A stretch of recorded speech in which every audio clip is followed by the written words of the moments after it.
Guys are all well. So this is going to be our new book, and it's called Kensuke's Kingdom by Michael Morpurgo, and it is published by Egmont UK. Now, this is a really fantastic book. I want you to have a quick look at the front cover and decide what you think it might be about. Okay?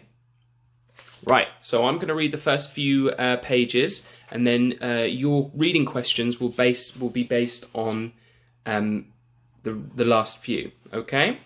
So here we go. Chapter 1, Peggy Sue. And you can have a little look there at the picture. That's just there. Right, here we go.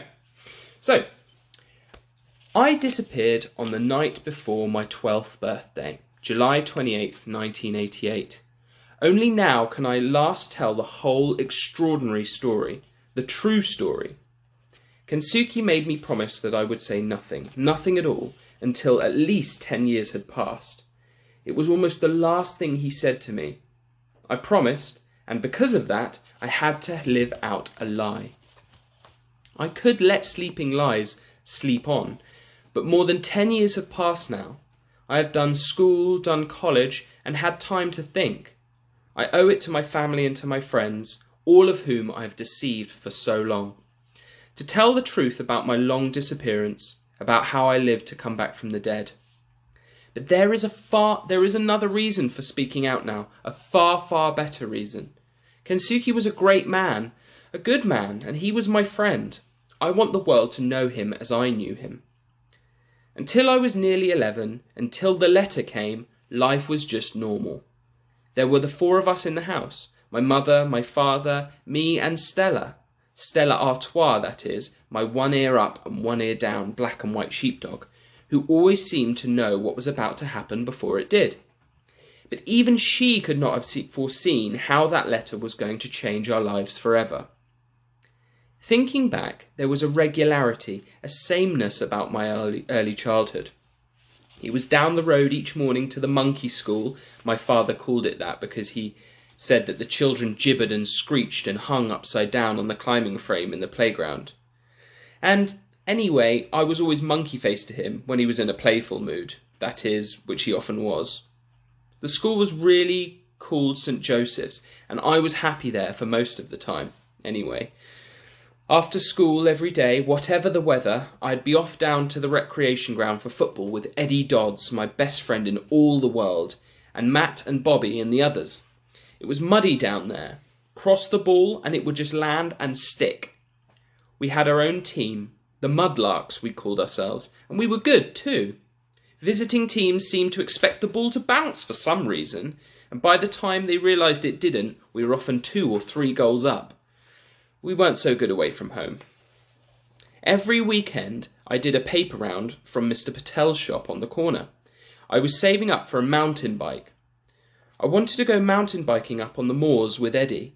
The trouble was, I would keep spending what I'd saved. I'm still the same that way. Sundays were always special, I remember. We'd go dinghy sailing, all of us on the reservoir.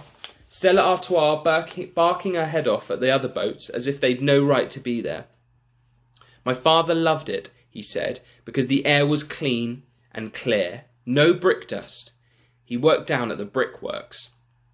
He was a great do-it-yourself fanatic. There was nothing he couldn't fix, even if it didn't need fixing. So he was in his element on a boat. My mother, who worked part-time in the office at the same brickworks, revelled in it too. I remember her once throwing back her head in the wind and breathing in deep as she sat at the tiller. "This is it," she cried. "This is how life is supposed to be. Wonderful, just wonderful." She always wore the blue cap. She was the undisputed skipper. If there was a breeze out there, she'd find it and catch it. She had a real nose for it. We had some great days on the water. We'd go out when it was rough, when no one else would, and we'd go skimming over the waves, exhilarating in the speed of it, in the sheer joy of it. And if there wasn't a breath of wind, we didn't mind that either. Sometimes we'd be the only boat on the whole reservoir. We'd just sit and fish instead. By the way, I was better at fishing than either of them, and Stella Artois would be curled up behind us in the boat, bored with the whole thing, because there was no one to bark at. Then the letter arrived. Stella Artois savaged it as it came through the letterbox. There were puncture holes in it and it was damp, but we could read enough. The brickworks were going to close down. They were both being made redundant. There was a terrible silence at the breakfast table that morning. After that, we never went sailing on Sundays anymore. I didn't have to ask why not. They both tried to find other jobs, but there was nothing. A creeping misery came over the house. Sometimes I'd come home and they just wouldn't be speaking. They'd argue a lot about little niggly things, and they had never been like that. My father stopped fixing things around the house. He was scarcely ever home anyway. If he wasn't looking for a job, he'd be down in the pub. When he was home, he'd just sit there flicking through endless yachting magazines and saying nothing.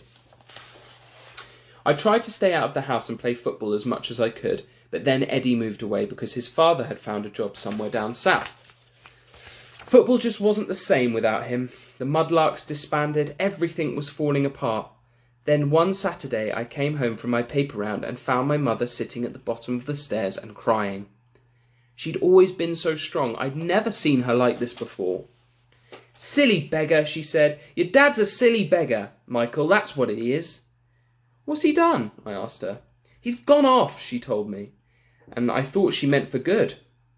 "He wouldn't hear reason. Oh no, he's had this idea, he says.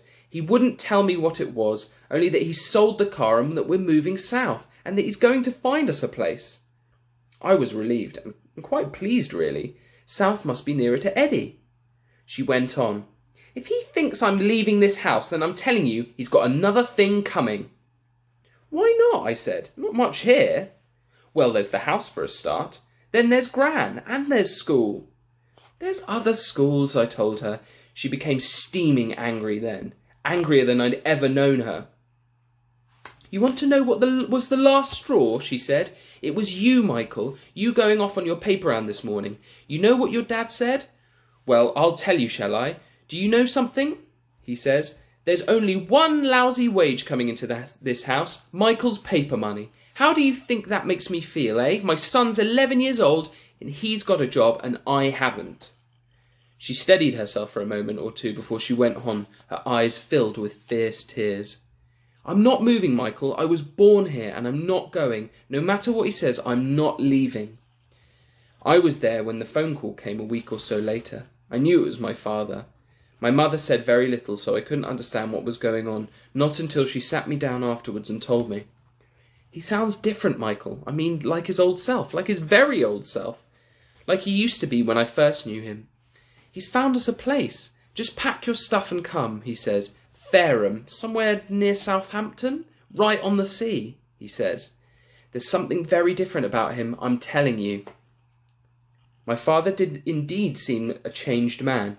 He was waiting for us when we got off the train, all bright-eyed again and full of laughter. He helped us with the cases.